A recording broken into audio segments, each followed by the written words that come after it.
Hello everyone, welcome back to another video. If you're new here, my name's Emma, and if you're not new here, it is time for another monthly reading wrap up. Now, I did skip my reading wrap up for February, but that's only because a lot of the books I read in February were included in a reading vlog I posted recently, which was only reading romance books. So if you want to know my thoughts on the books I read in February, you can go check out that vlog. I'll have it linked somewhere up here. But in today's video, we're going to be wrapping up all the books I read in March, and we have a very interesting mix of books from March, so I'm super excited to be talking about them. Starting off with some stats, I read 9 full books, almost 10, and I'm gonna be including that 10th book in this video just because I'm filming this today on April 1st, and I finished the last 30 pages of the book this morning. So I basically finished it in March, but technically speaking, I finished it in April, but I'm including it in the March wrap up anyway. And out of those 10 books, 1 was a historical fiction, 4 were romance, 1 was a classic, and 4 were sci-fi / dystopian. I had 2 new 5-star reads, which was amazing, and I also reread 2 of my favorite books, so I'll stop rambling about the stats and let's jump into it. Starting off the month, I read the 2nd book in the Chestnut Springs series, Heartless, and absolutely loved it. If you guys don't know what the Chestnut Springs series is, it's a cowboy romance series of kind of interconnected standalones. I think technically you could read them in any order, but you should go in order. This series had been on my radar for a while, and for some reason I just hadn't started it yet, but thank goodness I finally did because I'm totally obsessed with it. In fact, the next book in the series is on my current TBR for the month of April, which I'll link the video to my April TBR somewhere up here if you guys want to go check that out. But I did start off the month of March with Heartless, which is book 2, and that book is following Cade, who's one of the Eaton brothers, which is sort of the family we're following throughout the whole series. He's a single dad, and he's a rancher, and he's definitely the grumpy type. And then our female main character, her name is Willa, and she is the best friend of the female main character from book 1. She's definitely got a very bold, kind of firecracker personality, and she's just super positive and bubbly and happy all of the time. So we had a major Grumpy Sunshine trope going on there, which I don't read a lot of Grumpy Sunshine, I feel like, but every time I do, I really enjoy that trope. It's definitely an underrated one for me. And then also because it was sort of Grumpy Sunshine, there was somewhat of an element of, I don't want to call it an enemies to lovers because really it was more of a dislike to lovers, but basically we got a lot of really great tension and banter in the book. And sometimes when there's kids in books, I don't care for them just because oftentimes I feel like kids in books end up coming off older than they are, or they've been written intentionally super kid-like, if that makes sense. I just feel like oftentimes kids as characters in books can sometimes be unrealistic. You really cannot get with the personality of the kid in the book, but Elsie Silver did a great job with Cade's son. I think he's 5 years old in the book, and I thought it added so much to the story. He was written perfectly, and he was involved in the plotline just enough. And it just added so much to the story and made it so wholesome and sweet. But basically the premise is that Cade is in desperate need of a nanny. Willa offers to come for the summer and be the nanny, and he's hesitant at first, but then starts to realize that Willa is really great with his son Luke, and things kind of kick off from there. Not only did I obviously love the romance aspect of it, but the found family trope that develops as the book goes is so amazing. I also really love the found family trope, and it's just so nice to see it continue to grow as I push through the series, if that makes sense. I ended up giving Heartless a 4.75 out of 5 stars. It was just shy of a 5-star. I really loved it, but I didn't quite get that 5-star feeling from it. But that's not to say I wouldn't recommend that book or that series. I absolutely ate it up and I flew through it. I was annotating it. Could not recommend more. Then I read the next book in the Chestnut Springs series, which is Powerless. I'm gonna go ahead and say it. This one I did end up giving 5 stars. Like I just talked about with Heartless, the found family trope in these books is phenomenal, and especially in Powerless because I think this book is the only one out of the series where the main male character is not a member of the Eaton family. No, that's not right. There's another one. But our main male character is technically an adopted brother. He's a friend that basically grew up as a part of their family, but he's not technically a family member, but just seeing the way they take him in and love him like a brother, and just like his history with the family was so endearing, and I loved it so much. And his name is Jasper, and he's a professional hockey player with a dark past, lots of secrets, super mysterious, super broody. And then our female main character is named Sloane, and she is a cousin of the Eaton brothers, so she's kind of grown up around Jasper too, but they're not related. And an extra detail that made me love this book even more is that Sloane is a professional ballet dancer, and I grew up in dance. I danced through college, so it was just cool reading from the perspective of a character who is also a dancer and being able to relate to her through that. And there was just other things about her in general that I found myself relating to, so I really just loved reading from her perspective because it made it feel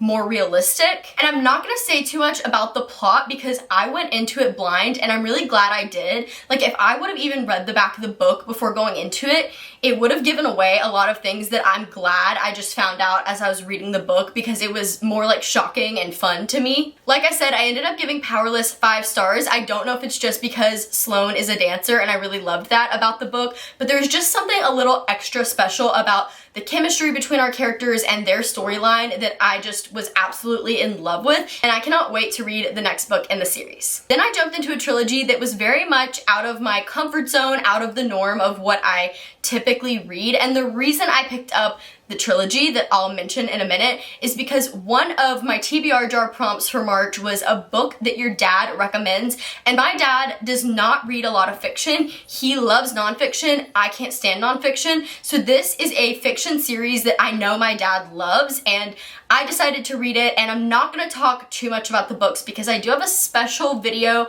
coming out soon where my dad and I might be swapping books with each other. That's all I'm gonna say, but I'm not gonna dive too much into these books. But the trilogy is called the Silo series, or the Silo trilogy, but the books are Wool, Shift, and Dust. It's actually also a TV show on Apple TV. It's post-apocalyptic America, it's dystopian, and all I'm gonna say is it's basically about these people that live in a giant silo. It's very politics and social commentary based, which I ended up really enjoying. But I'm not gonna say my ratings or too much else about my thoughts because, like I said, you guys can hear all about it in a video that's coming out very soon. Then I picked up one of my most anticipated reads of the year and one of my most anticipated reads of my whole life, and that is Sunrise on the Reaping. I have been waiting for Haymitch's story since I was like 9-10 years old, and read the Hunger Games trilogy for the first time, and I am so glad we finally got it. I feel like I can't say much about it without giving spoilers, but if you guys don't know, Suzanne Collins, the author of the famous Hunger Games trilogy, decided to write some prequel books. The first one came out like 2, 3, maybe even 4 years ago, and that's called A Ballad of Songbirds and Snakes, and it follows President Snow's backstory. The movie is out for that already.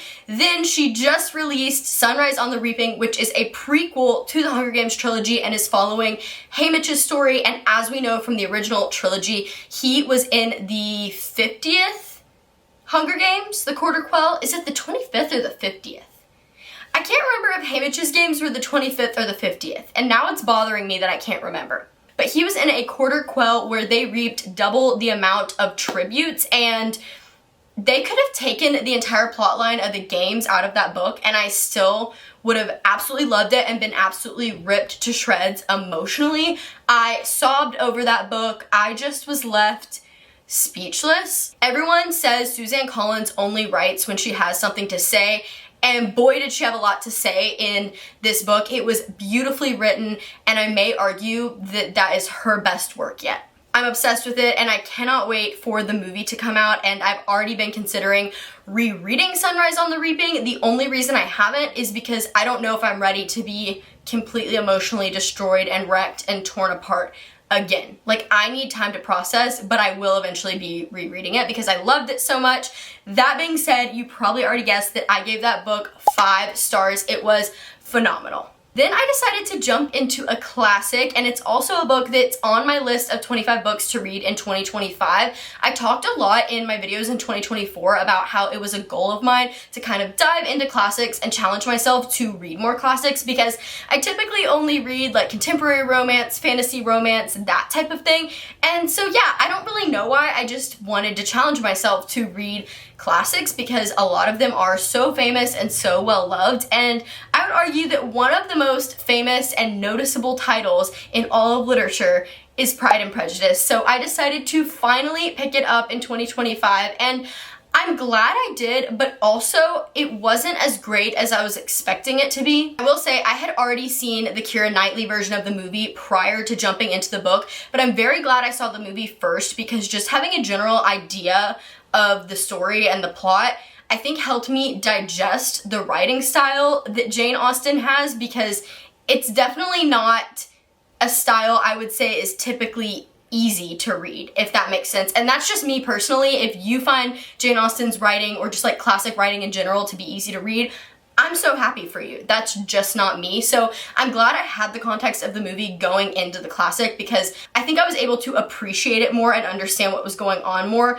because I had a loose idea of what was happening already. I ended up settling on a 3 stars for it. I can definitely appreciate this work of literature, but at the same time, it wasn't my favorite thing in the world, and I just didn't feel very connected to the characters. I'm a very character-driven reader, and something I have struggled with in classics is that if I can't connect to the characters, I especially have a hard time enjoying the book and following along with what's happening. For example, Little Women is a classic I read that I did give 5 stars to, but that's because I felt so connected to the characters and emotionally invested in what was happening to them, whereas in Pride and Prejudice, I just didn't really care. But it was still enjoyable, and I feel very accomplished knowing that I have now read that book and can check another classic off my list. Then I picked up The Nightingale by Kristin Hannah. I made it a goal for myself to dive into Kristin Hannah books in 2025, and The Nightingale specifically is on my list of 25 books to read in 2025, and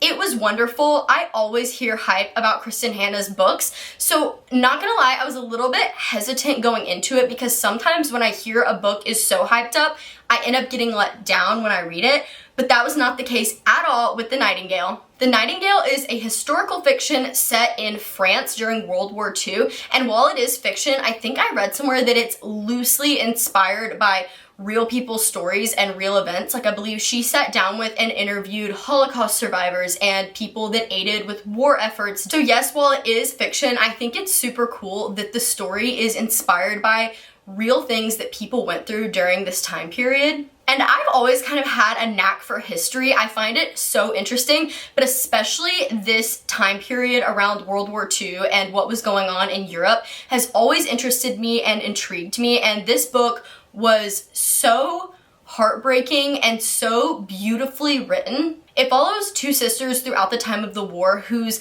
paths and lives while the war is going on look totally different, and you're jumping back and forth between their POVs and when their paths overlap and when they're on their own and what's going on with other members of their family and other family friends and what the country of France is going through.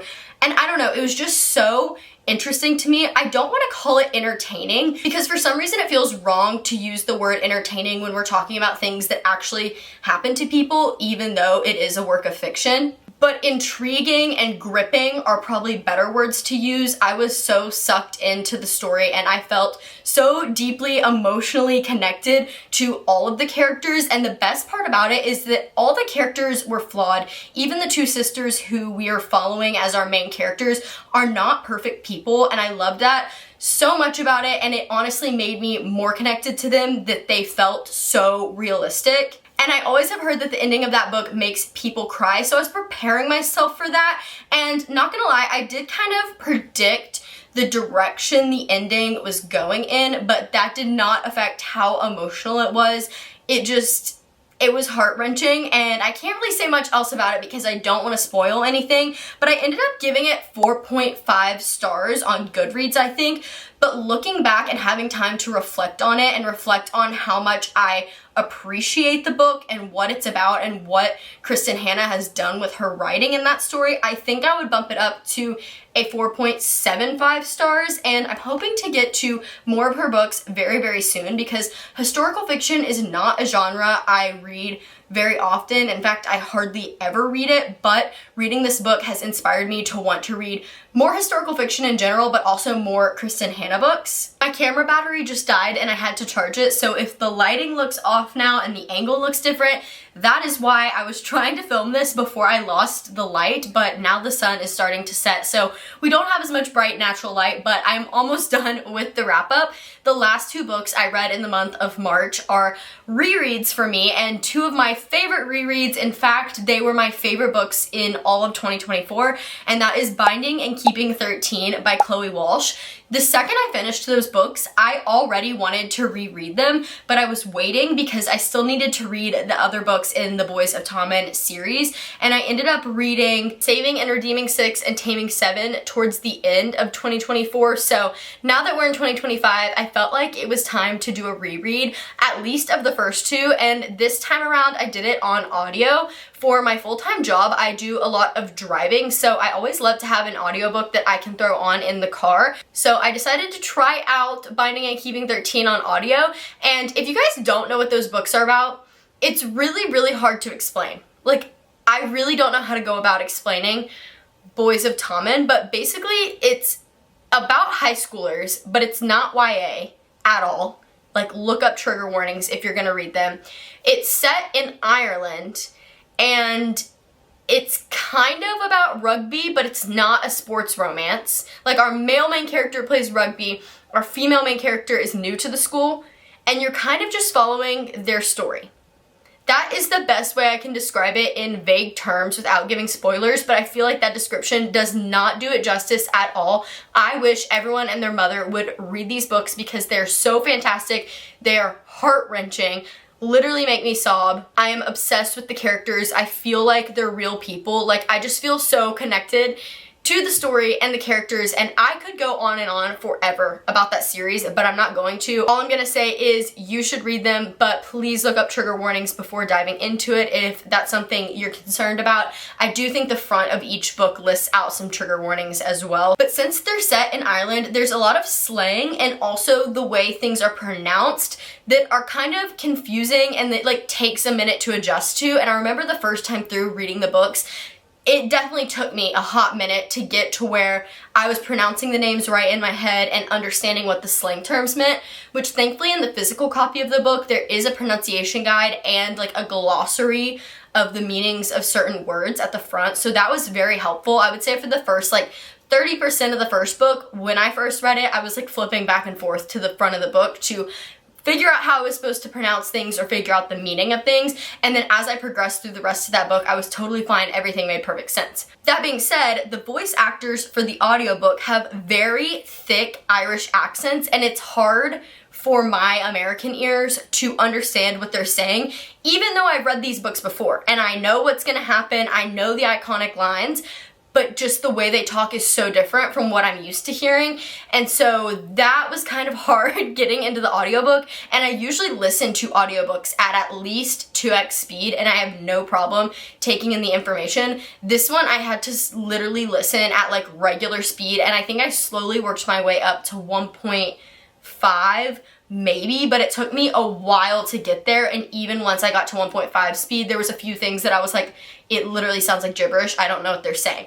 So if you're gonna listen to those books on audio, be prepared that it is kind of hard to understand, especially if you're gonna do audio on your first time through. I obviously gave both of those books 5, 6, 7, a million stars. I'm obsessed with them. Like I said, they were my favorite books I read in 2024, so it was only fitting that I did a reread, and I think it'd be fun to start doing a reread like once a year. I do that already with the ACOTAR series, and I may start doing it with Boys of Tommen, but I'm not sure yet because they are very heavy emotional books, so I don't know how often I can put myself through that, but I just love and adore those characters so much, and when I'm not reading the Boys of Tommen books, I miss the characters in the Boys of Tommen books. That being said, this is the end of the wrap up. I am so happy and pleasantly surprised with the way my reading turned out for the month of March. I obviously found some 5-star reads and just other books I really loved in general, but I also pushed myself out of my comfort zone and challenged myself to read some books I might not normally gravitate towards. Like I said earlier in the video, if you're interested in knowing more of my thoughts about the Silo trilogy, stay tuned, like, comment, subscribe so you will see when a really fun, exciting video